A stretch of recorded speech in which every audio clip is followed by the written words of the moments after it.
we try as much as possible to have a really good trip at the lowest possible cost. We were in a near-death experience, and in the middle of the sea or the ocean, our boat, the outrigger, started breaking.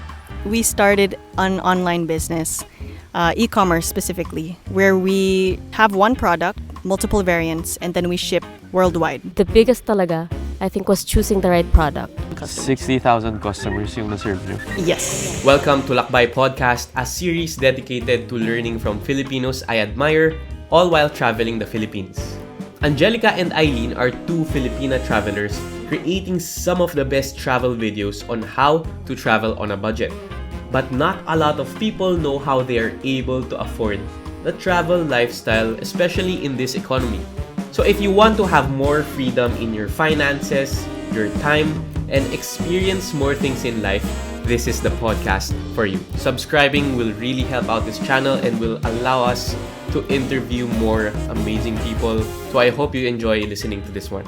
Siguro yung first question ko is, what do you say when people ask, what do you do? Kasi it's really hard to distinguish what kind of people you are. Unlike engineers, diba, doctors, parang madaling i-introduce. What do you say when they ask you?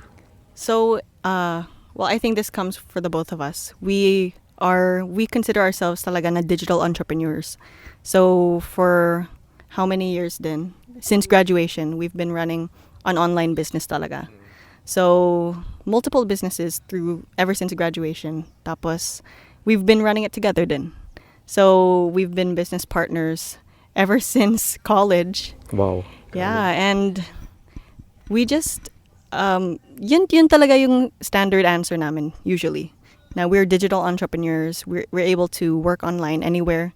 So that really allows us to travel, just travel with our phone and our laptop, and we can be able to earn money anywhere we are. So yun, it makes it really convenient kasi we're not really limited to a location. We're not really limited to an office or anything. So yeah, we just try to find ways to make money online. At the same time, we also are investors. So yun din yung income din namin from investing. And then, bonus lang yung YouTube, bonus lang yung Instagram, TikTok income. So yun talaga. Like I just say digital entrepreneur, investor, tapos like content creator. So yeah, being a YouTuber, it's something new. And actually right now I'm not comfortable saying. So if someone asks like what do you do? I can't say a YouTuber. Because I feel like it's so new. Yeah. We're so new into this game, and parang I don't feel like I deserve that title yet, if that makes sense. Not yet. Yeah, so like if someone asks me right now, I still say I'm a digital entrepreneur. But also like dipping my toes in the YouTube world. Yes. Yeah. So maybe the time will come na I'll be comfortable enough to say I'm a YouTuber. Yeah. Yeah. So, malaking part yung entrepreneurship. Pero let's go with traveling first because that's how I discovered your channel. Eh. So, why do you guys travel instead of staying at home? Kasi mas komportable sa bahay, di ba? Yeah. Why do you choose to go out there and explore different places? So for me, it's been a dream to travel talaga. So since we were in college, I think we used to have a list before, like a must do, like a bucket list. Tapos it all had different things, like from something so simple like watching a movie sa rooftop or traveling somewhere new. Yeah, do you remember that? So we had that, and we just couldn't wait to try traveling once we started earning our money.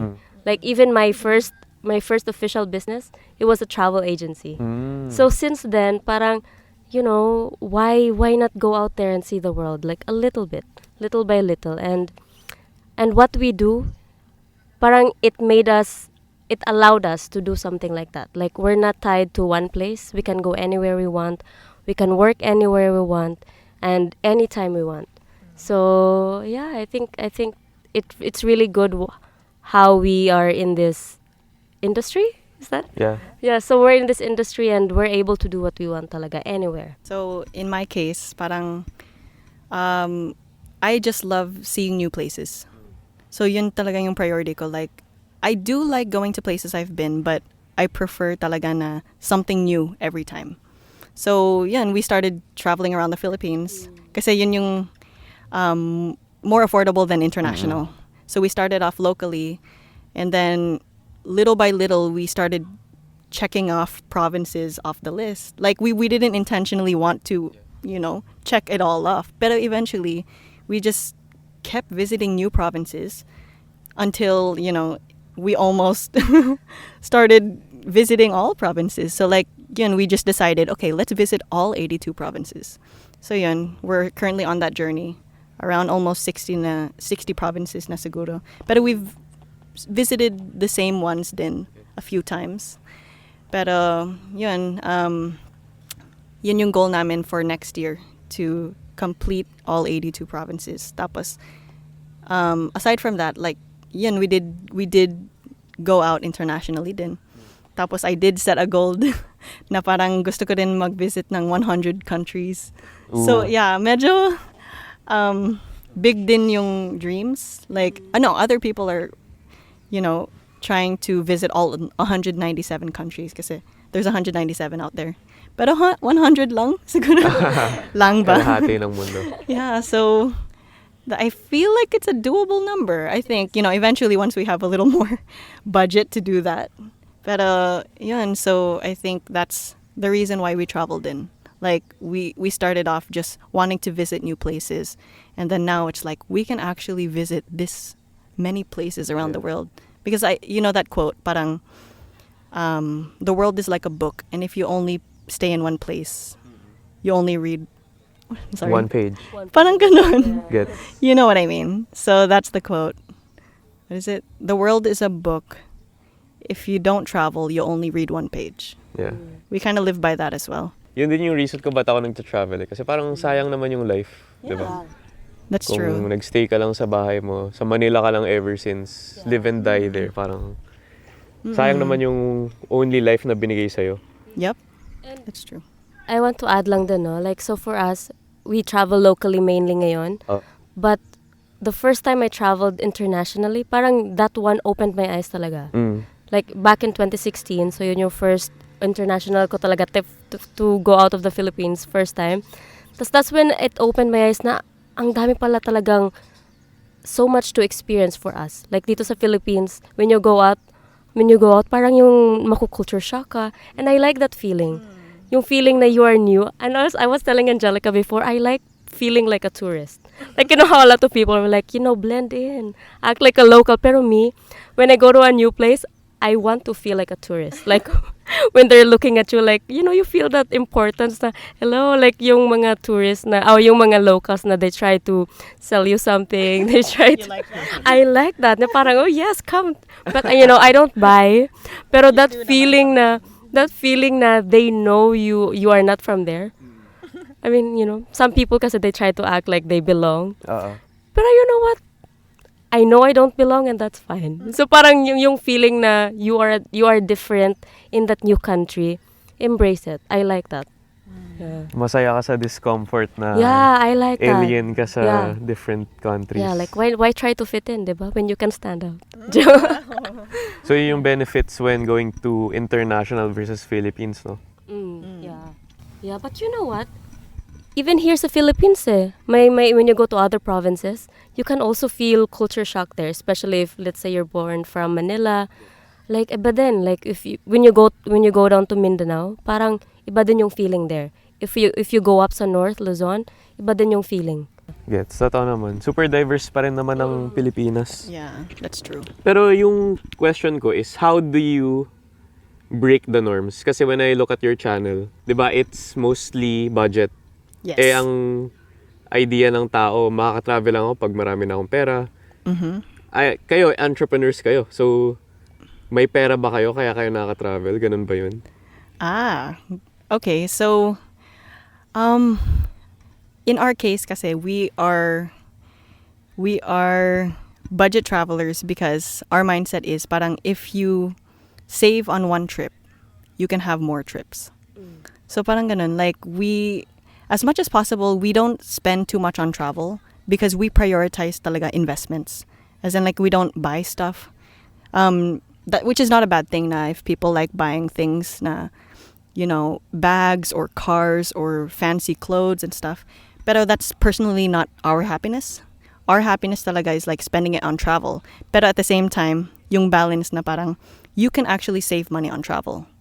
And then we prioritize spending money on investments because these investments eventually in the future, parang 10, 20 years from now, these investments can give us money to travel din. So parang eventually that will be our fund na our travel fund. Parang ganun because yun talaga yung happiness namin na mag-travel talaga. And then now we're saving money on travel para we can put money into investments. Tapos yung investments na yan will feed our travels in the future. Yes. Does that make sense? So yun medyo nag-shift na yung convo to investments pero yun like yan yung priority namin eh. We save money para we can invest. Pero at the same time like we're young, right? Yeah. This is the best time to travel. So yun, we try to travel while saving money. And then at the same time like we try to help other people save money din kasi surprisingly people don't know how to save money when traveling. Like it's something na medyo naging normal for us. But other people na parang they don't know how to book piso sales. Alam mo yun, they don't know how to search or filter good quality affordable accommodations. Like when they search hotel in Hong Kong, like they see the first 3 tapos they book whatever. Pero there's a way na parang makita mo yung good quality, high rated, pero mura lang. You know, like just minor little things na how to save money on travel. Tapos like searching for good restaurants na mura lang. But alam mo yun, na we don't waste money on travel na parang hindi good quality yung travel. Alam mo yun, like we try as much as possible to have a really good trip at the lowest possible cost. Parang ganun. So yun yung value namin eh. Like that's what we prioritize. Na actually sometimes mas masaya ako na to save money as compared to make money. I don't know if that sounds weird. Like when we save money on a trip, parang masaya because we can save it. So back to the question, no, like, do we have money? That's why we're able to travel. That's the question. So actually, for us, before what we would do before we go to a new place, we have like a few months to prepare for that. So especially Angelica, before what she would do, or what we would do, parang we would try to see how much the total we would spend on that trip. Like let's say we have 5 months pa before that trip. So we would try to get the number of how much we think we might need. And then monthly, we would try to put aside. Like let's say we need 50,000 and we have 5 months left. So we would try to put 10,000 every month.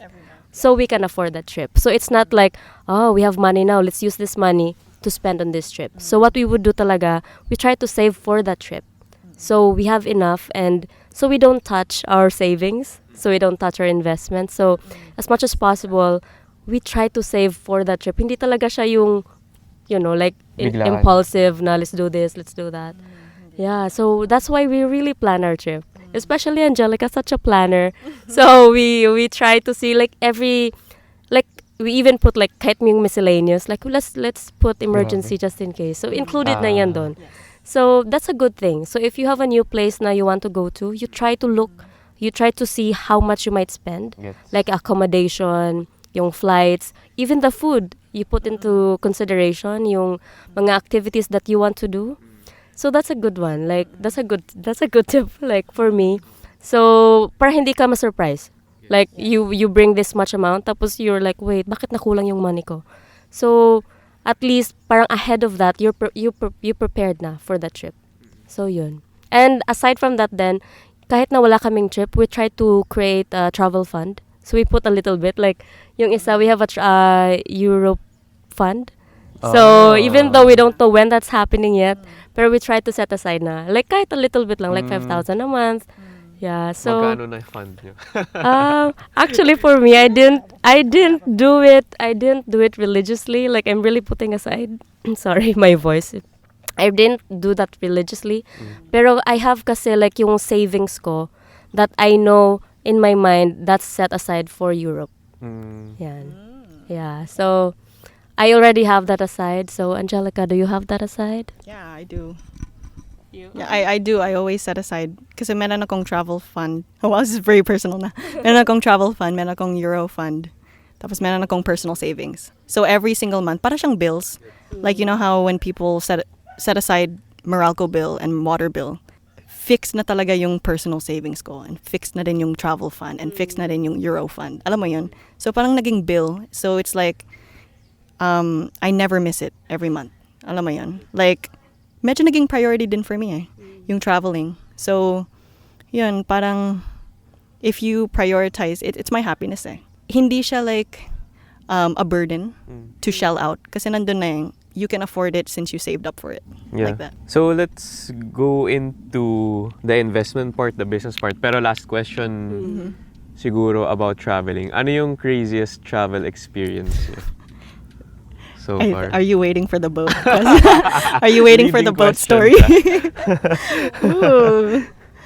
Ikaw na nga. You explain. Okay, medyo traumatic experience din to. But I'll let Aileen explain this one. Okay. So, so something I think craziest talaga for us was, I think when we were in a near-death experience, I think you can call it that. So, we were going home from the Nagat Islands. And in the middle of the sea or the ocean, biglang our boat, the outrigger, started breaking. And the thing is, at that time, we didn't know na the waves pala were so big. And we didn't know na the typhoon in Manila was actually affecting that part. Kasi nga, we were so confident, the typhoon is in Manila. We're all the way in Mindanao. But, grabe, once you're in that position, in that situation, when you don't know what's gonna happen, wow, like, it really opened my eyes na, okay, I can't do anything about it.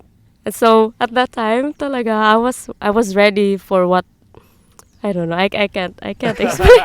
I can't even explain.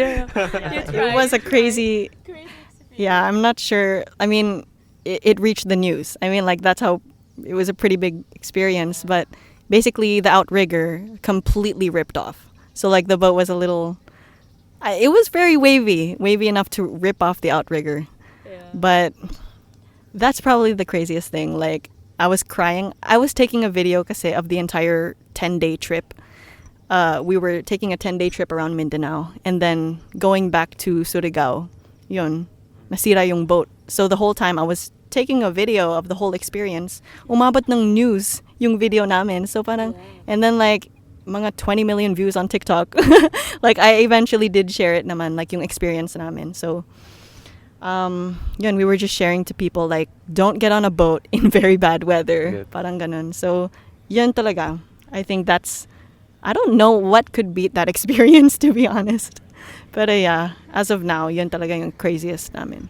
Yeah, so actually, it was so crazy that we stopped riding boats for a few months.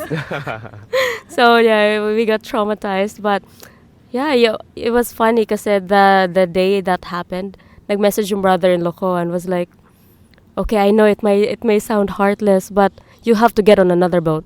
Para so you don't dwell on it. It might sound, sabi niya, parang don't dwell on it, get on another boat. Parang ganun. But for us, we decided to take a break muna before taking another, yeah. This is actually one of the reasons why we canceled all of our trips. Kasi medyo na overwhelmed din kami sa, actually we had a lot of trips planned this year. But since we started to go the YouTube route, parang we canceled muna everything para we can start focusing on editing and like creating yung mga past trips natin. So yun. But you know what? Since that incident, right now we're more intentional with making sure to book our trips on the right months. Like, if we know na we have to ride a boat, then we make sure that we don't book it sa July, or which is the rainy season here. So most of the time, yeah, yung mga kailangan ng boats, we schedule it for summer or like the months leading up to that. Buti na lang safe yung boat ride natin. Yes. Going here. We were asking it. Ayun. So, siguro ito, last na talaga bago Okay. sa investment or business. Ano yung biggest travel hack na na-discover nyo na sobrang laki yung savings na nakuha nyo because of it? Yung biggest travel hack, siguro, okay, for me kasi, the thing that makes or breaks a trip is the flight. Like, yun talaga yung, sometimes it's the most expensive part of the trip. So, if you can save on flight, like sabihin natin, you're able to book a piso sale, then, that's the cheapest the flight can go. Alam mo yun? Kasi piso sale na siya eh. So, it's like, if you can snag a piso sale, then everything else can follow. Kasi you save on the flight. Like, some people go to Japan for like how much? 10,000 round trip, 15,000 round trip. Pero like, we're able to get it for 2,000, 3,000, 4,000 pesos. Alam mo yun? It's like, we save right then and there just by booking a piso sale. So, I know it sounds easy, I guess, to book a piso sale. Pero the truth is, it's like, there are strategies naman to be able to book piso sales. And I actually made a video on that because a lot of people don't know how to book piso sales. And of course, like, you just have to parang prepare yourself for the sale. Like, you can't just, like sabihin natin, the airline announces a piso sale from this for 3 days. You can't just go online and then expect na maraming seats available. You have to prepare and be online at a certain time, and then have all of your credit card details ready. As in, parang, you really have to be prepared for that. But the thing is, we only book piso sales. That's the thing. So it's like, we just found that hack. We found that strategy to be able to book it every single time.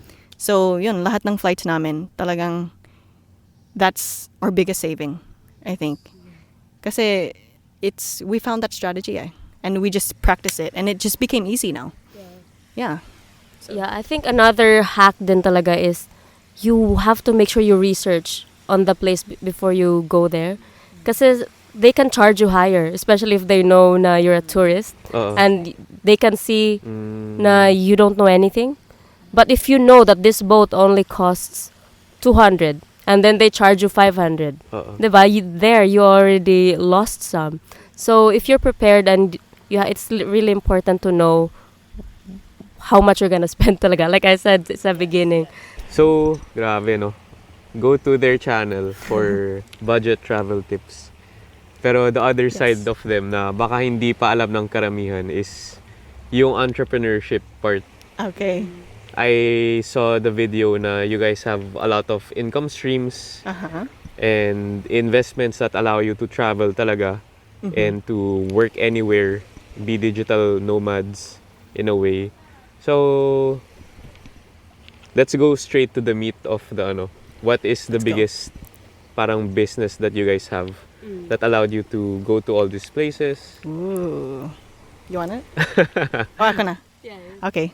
So, we started an online business, e-commerce specifically, where we have one product, multiple variants, and then we ship worldwide. So we're able to ship the product to US, Canada, Australia. I think 90% of our customers are United States, and then mga yung 10% is the rest of the world. So major countries in Europe, yun, Australia, New Zealand, all of those things. So parang that talaga was like Crazy. that was the one that allowed us to afford everything. Like, and from that's where we're able to pay ourselves to travel, because we actually don't use the business money. Like, for example, the business earns a certain amount. We don't use that money to travel. We actually pay ourselves salary, just like any other business pays their employees. And then we use that money.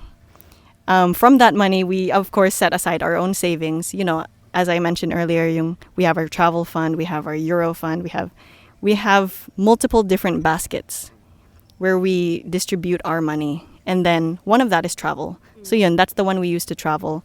At the same time, our business reinvests into other things. So we dabble into crypto, we dabble into stocks, real estate. So we really kind of diversify our money so that, you know, we do have an end goal na parang eventually live off of passive income. My personal goal is to retire young. So in order to retire young, of course, you need passive income para it can sustain you. Alam mo yun? It can sustain what you want, what you need, and your travels. Tapos, yun, I don't know. I want to live a very happy, comfortable life. Pero it does take sacrifice throughout the journey. So parang since we're young, we can't just spend too much. We have to save talaga. We have to invest while we're young. Because that's, you really make use of your money. Na parang mag-grow na siya over time without you. Alam mo yan? Like you put your money into an investment na, and then it grows while you're traveling. Alam mo yan? While you're, parang ganun. So, that was our biggest thing. Yung online business, yung e-commerce business. And then, yun, from that, I mean, I don't personally see myself running this business for the rest of my life. Pero, I see it as a way, as a tool na para mag-grow yung investments ko. Gets? So, yun, my priority talaga is parang to build a business that will give me income tapos feed my investments. So, sa business side, na marami kang nabanggit mainly yung e-commerce. Yes. And marami ring other investments. Kaya mo bang parang pie chart? Ilang percent yung e-commerce, ilang percent yung, let's say, crypto or kung anong investment? Yung pinakamalaki talaga yung e-commerce. E-commerce. Ilang percent yun ng income? Ooh. That was our main income. I feeling ko 95% siguro. 95? Like, 25? before. Before. Although now, nag-shift. Well, yeah, medyo hindi ko pa alam yung current. But in the scheme of everything, parang yung what we got from it. Yeah, I would say 90% from e-commerce, tapos 10% everything else. Gets 90% talaga, majority. So, yeah. willing ba kayong i-reveal kung ano yung binebenta nyo sa e-commerce nyo? Or secret, secret? Well, maybe not. Not muna. Yeah, sige, wag muna. Sige. Well, sige, can we explain that na lang? Sige, like yung sige. concept ng dropshipping. So, we have a product and then sorry, nabiglaan ko dun. We have a product and we promote the product online. Na parang meron kaming website. We run the marketing for that product. And then once we get an order on our website, we send that customer information to our supplier. And then our supplier ships directly to the customer. So parang we have no inventory, we have no stocks. We don't need to hold the product in our hands in order to ship it to the customer. So that allows us talaga na to travel. As in, we don't need to have our own warehouse holding a ton of stocks. All we need is a laptop na to promote the product. And we need a phone para makita din yung ad sa phone for user experience and stuff. Tapos, yun, we just run advertising on the product and then, Facebook and Instagram ads, they do all the work for you. Na parang you just kind of set up the ad, you create the video, and then you run ads on it. Tapos, customers just get onto your website, order, and then the supplier just ships it to them. So parang, yun. So basically, everything happens online, diba? Yes. Virtually. Wala kang physical products We've on hand. never met our customers in our lives. Actually, umabot kami ng parang 50,000 customers din. 50,000 50,000 customers. currently. As in, lifetime. Actually, parang umabot almost na 60,000 customers. 60,000 customers yung na-serve nyo. Yes. In a span of how many years or Mga months? 4 years. 5 5 years, years. yes. Yeah. Pero yung siguro 40,000 of that in a span of 2 years. Like, grabe din yung jump ng may spike, may peak talaga yung business in between that 5 years. So, yun, yung first year, medyo learning phase pa. Tapos, we kind of found the hack to scale. So that's when we started to scale na grabe din yung jump. Grabe din yung investment namin sa ads.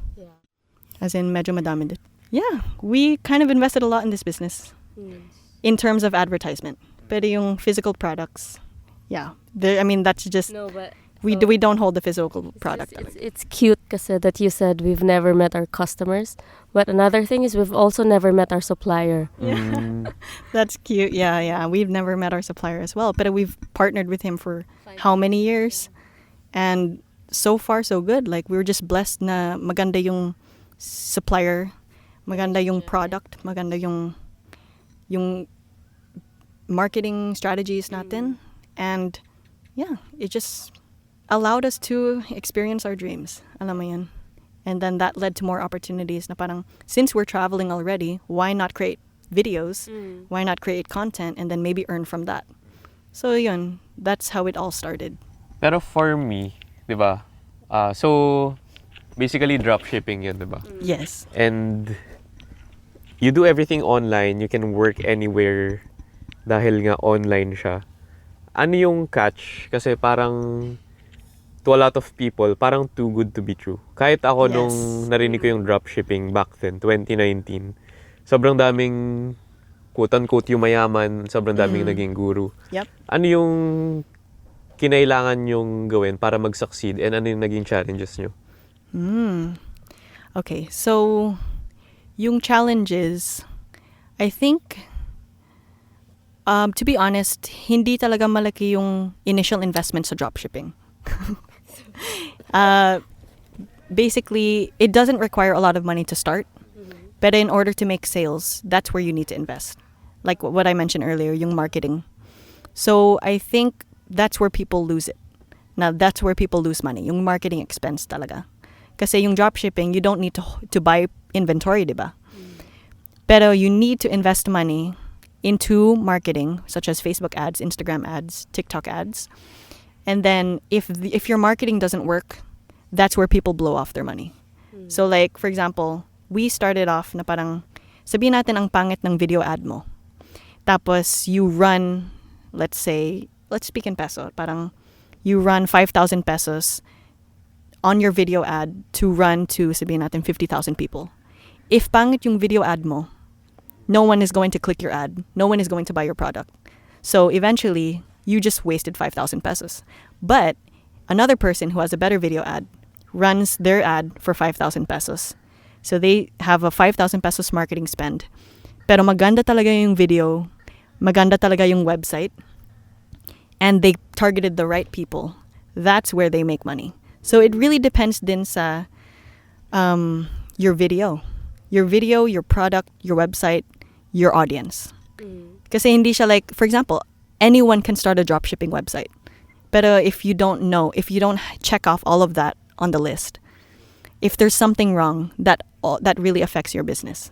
Like if, sabihin natin, even the caption ng video, even the name ng business sometimes, or if yung website mo medyo mabagal, even these little things, parang people could exit your website and then buy from someone else. So you really need to optimize talaga na you need to make sure na mabilis yung website mo, easy to use, easy to navigate. Yung video description ng product mo, it has to be clean, concise. It has to have a good competitive price din. So parang there's quite a lot of things to consider. I think in our case, we were just really lucky. I guess it did come with skill, pero I feel like it's really lucky that we were able to kind of find a good formula na good product, good video, tapos clean website na mabilis din mag-purchase. Kasi some people na parang yung website, there's a lot of things to click. Na parang just in order to buy the website, you need to go through this page, and then it leads you to this page, and then it leads to this page, and until then you can fill up your address for the shipping address. Pero it just needs to be like a three-click method na parang you just need 3 clicks in order to buy the product. So yun, medyo in detail na yung Technical. medyo technical na yung strategies na yun, pero in the end it's as simple as getting the right product in front of the right people with the right video. Yes. That's it. No, but so yeah, about that, no, I think the biggest talaga, I think, was choosing the right product. So before we found our winning product, we actually tried to sell maybe 3 different products. So all those 3 hindi nag-work. Ano yung losing products? Okay, so I will share the losing product since we didn't know. So actually we tried to sell hanging wall arts, Okay. and then another one we tried socks. Socks. Yeah, and then I think we also tried phone cases, or no? We did. We did. So all of that they didn't work. So we were just so lucky that finally in the 4th. Okay, so a lot of people, like after trying 1 or 2 products, if it doesn't work, they give up. Mm. So but for us, we tried to look for other products, like, you know, find yung mga kahit most random things. Pero it just so happened, like, I think it's also luck talaga that it worked for us. So that 4th product, that's the one that's giving us this kind of lifestyle. Yeah, so, you know, don't give up. The first business might fail, the second one, the third, but the 4th one, maybe that's it. Gets. So, yeah. So kung mahalaga yung winning product, ano yung 3 characteristics ng winning product nyo? Okay. Okay. Number 1, it has to be an impulse buy. Yeah. Na parang, well, in our case, that's what worked. Because other people, they do high-ticket products. Na high-ticket meaning medyo expensive. Expensive. Expensive products like $50 to $100 to $150. But personally, our products were 7 to 10. $7, $10, $15. Something na you don't really have to think too much in order to buy. Alam mo yun? So parang impulsive talaga. That's what worked for us. We were able to find an affordable product, mark up a little bit, where we can sell it at really competitive prices. Na parang some people, they would price na $14.50 or like $7.39 or something. We really priced it na parang $10. Parang ganun, like flat $10, and then $7. Like we just wanted like something impulsive talaga na people don't need to think too much. So pricing plays a lot. Yeah, din I talaga. think yung competitive pricing, something that looks intriguing na mura lang, and they can just, parang they don't have to think too much talaga. Something like that. And then I think another characteristic is it's something small and something easy to market, easy to advertise. Yeah, so like you can get creative with how you market your product. So with the winning product that we were able to have, so yun, something na it's so easy to spread. Like your advertising video, it's so easy to spread. So that's also a big factor. something with multiple use cases, I think. Yeah. So parang it can be We can't say what it is. Multiple use cases. yeah. So how do I explain? Yeah. It can be a collector's item, it can be used, it can be given as a gift. Yeah. It can be it can be Mga novelty items. yeah, parang ganon. Basically. Or like something that can be given as a gift is really good din. Kasi para siyang, it can be all year round eh. Kasi there's birthdays all year round, there's holidays, there's so I think that would be it. Ano, other example, besides your winning product, kung na-describe nyo na yung tatlong characteristics, let's say you're gonna try another product, what would that be? Like toys or rare items or something? Isang example lang. So right now we can't think because actually we've been trying to find another. We're thinking of another winning product.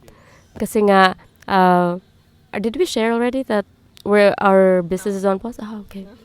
But basically, we are also looking for another one, so we can start another one.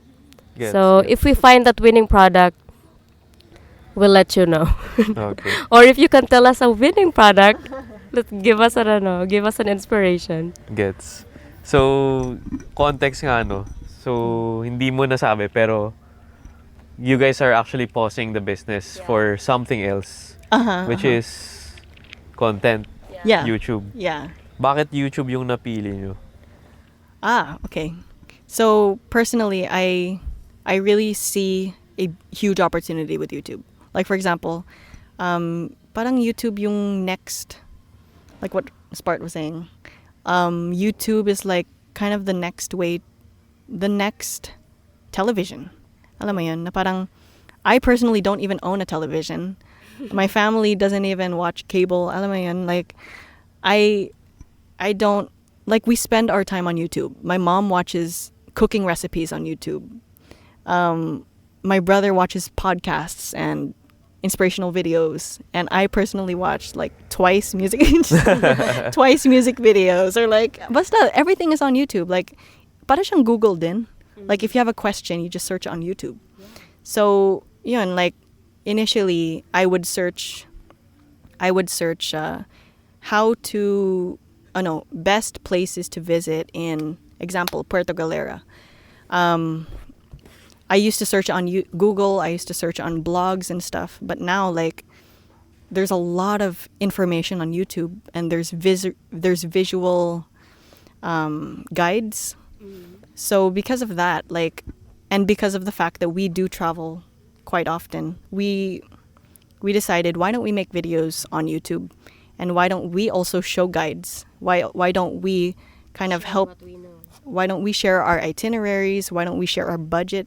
Because a lot of people actually care about like how much a trip is. Alam mo yun? Like they that's actually one of the first questions people ask. Like sabihin natin we went to Thailand. How much nagastos mo? Alam mo yun? Like they ask, how much was it? So people actually are very curious with how much a trip is. And I feel like we're pretty expert budgetarians. So that's kind of where we targeted our audience. Targeted our channel. Na we really want to help budget travelers. Kasi that's who we are. We personally are budget travelers. We would watch our own videos because we teach people kind of how to save money when traveling. So yeah, that's one of the reasons then why we started YouTube. Because sayang din yung travels. Like, we're already there. Why don't we help people also get there as well?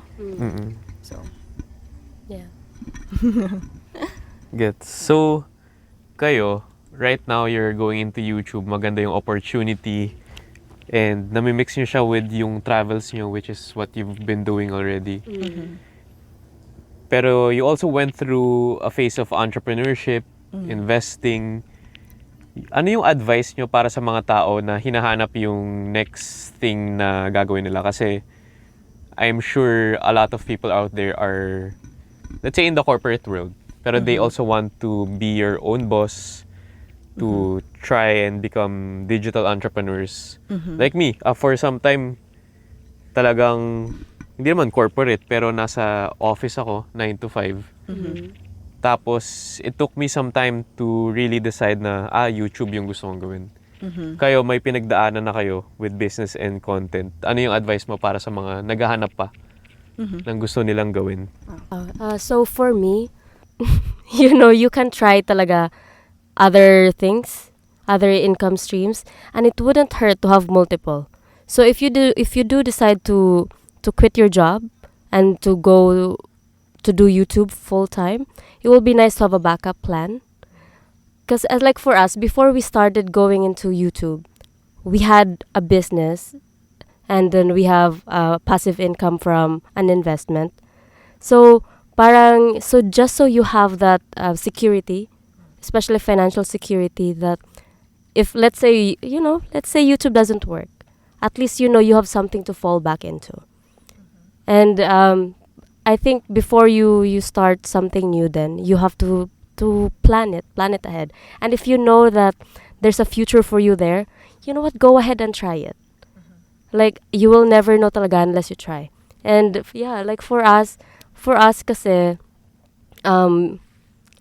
there was something in our minds that we want to give to people, and there's something na we think like valuable for us to share, and that's why we started YouTube. Pero at the same time, we didn't want to give up our business, because in the end, we're still entrepreneurs. And if we can do those two together, why not? But right now, we're trying to put more of our focus on YouTube so we can grow that more. And then if this one is stable enough, then maybe we will also get back into business. And after that, kasi we're advocate of financial freedom. Like that's our end goal talaga. We want financial freedom so we can do whatever we want. We can go to places that we want. So, yeah, does that answer your question? Yeah. Yeah. Advice, no? Advice for someone who wants to kind of go this route. Personally, I believe in what she said na you really need multiple sources of income before kind of jumping into something that you're not really familiar with. But the thing is, it's like, again, you will never know unless you try. So it's also self-awareness then. Like, do you see yourself doing that for the long term? Because technically it's a big jump eh. Like, it's a big jump. And self-awareness na, are you good at, creating content? Do you see yourself na you can actually provide value to people? So, checking out your skill set, tapos, yun nga, Yeah. giving value. Kasi parang, I think this is in tune with one of your favorite books, yung Ikigai, diba? Yes. Parang looking for what you're good at, looking for what people need, looking for what can make money. Yes. And then ano pa ba yung isa? What is it? What you're good you at, enjoy ba? what they need, and what parang in between. Ano yung in between again? Yun na yung Ikigai. Yung making money and enjoying it. Ayun. Doing what Something you like- love, Yeah. basically. So you kind of find that balance in between. So nakita nyo na ba yung Ikigai nyo? Is this it? I think so. Parang so far, parang we just have to, because I already know what I want, like my goal. Meron akong goal for myself right now. And so far, parang I just have to continue what I'm doing. And then, until I reach that goal. So, I think, in the end talaga na parang happiness and good health for me and my family and my friends. Yun talaga yung goal ko right now. And then, yun. Sometimes it does require some money too, because as I mentioned, happiness, travel is my happiness. So it does require some money to do that. This is why we create businesses, we run businesses, and then, I think at the same time, like while running the business, we're able to travel. So we're kind of balancing din that. And now we're, looking into opportunities na to earn while traveling as well. Para sulit din yung travel. So yun. Gets. So, I think mag-wrap up na tayo in a bit. Okay. Kasi nilalamok na kaming lahat. Tayo dito. Kinakain na tayo ng lamok. We're really on an island here. So, last question na siguro. How is the trip so far? And would you travel with me again? Oh, okay. So, I was just in the room and I was like, Aileen, I love this place. Like, I love the trip. I I just want to say that. Like, I'm not just saying that because you're here, but totoo talaga. Like, I was Totoo just yan. telling No, it's true. I don't know. It was something new. Na, I think Aileen mentioned earlier na parang I'm an obsessive planner. Like, before every trip, I plan talaga. Minsan, like, it's not just every hour. It's minsan minutes eh. Like, from 3:15 hanggang 3:45, ito yung gagawin ko. From 3:45 hanggang 4. Something like that. As in, like, medyo picky ako sa itinerary. And I really try to follow the itinerary. But at this one, parang you just said, hey, do you guys want to come along for 9 days? So I was just like, sige nga, let's see how it goes. Like, this time we didn't have a plan. We didn't have one. I'm sure you did. But we're going along with your plan naman. And yeah, I'm enjoying it. How about you?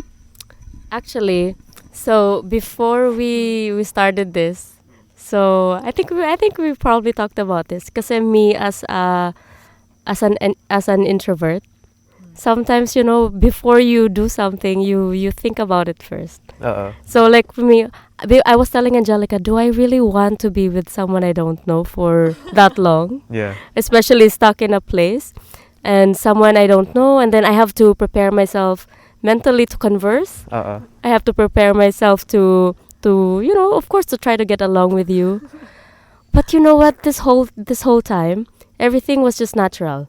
I didn't have to like do some mental work talaga in order to be with you.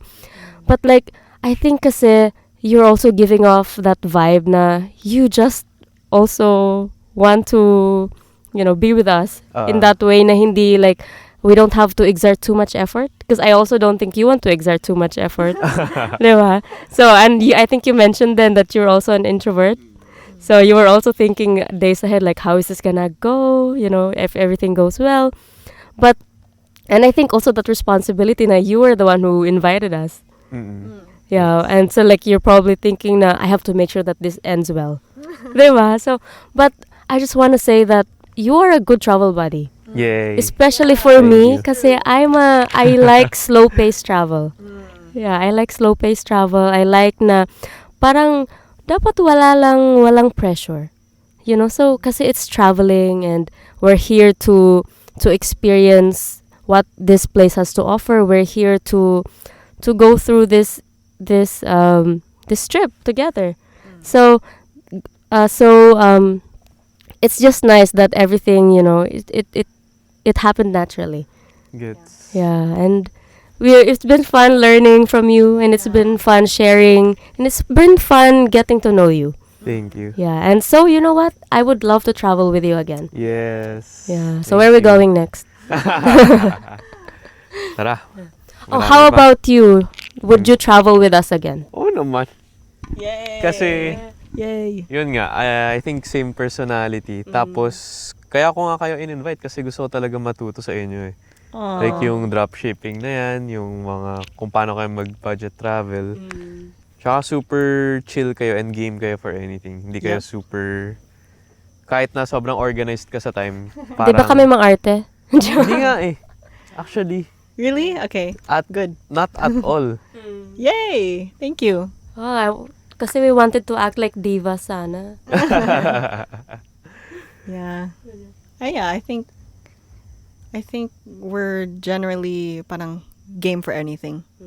Game for anything. And it's like we're just learning what we're gonna do along the way. Yeah. As in parang you're just sending me like an itinerary for tomorrow. It's like, okay, we're gonna go scuba diving tomorrow. All right. Okay. Actually, So yan. It is something new for us. It's something It new is. for us. Actually, maganda nga yung sabi mo na yung pagiging slow and pagiging chill. Kasi, I mean, masaya naman yung adventurous ka and always on the go ka sa travel. Pero parang, for example, sabi nga ni Sport eh, parang okay rin pala na maging relax lang, wala kang iniisip. Yeah. It's Kasi good. It's good. Nakaka-recharge siya ng Exactly. utak eh. Yeah. Ayun. Pero ayun, thank you so much guys dahil shinare nyo yung wisdom nyo sa ating viewers. And Yes. see you on the next trip. See you. Thank you. Thank you. Thank you din sa mga lamok. Ayun, it's a wrap. Thank you guys. Salamat. Yay. Thank Yay. you. Wow. Okay. Tapos ng ating... How long was that? Hindi ko sure eh.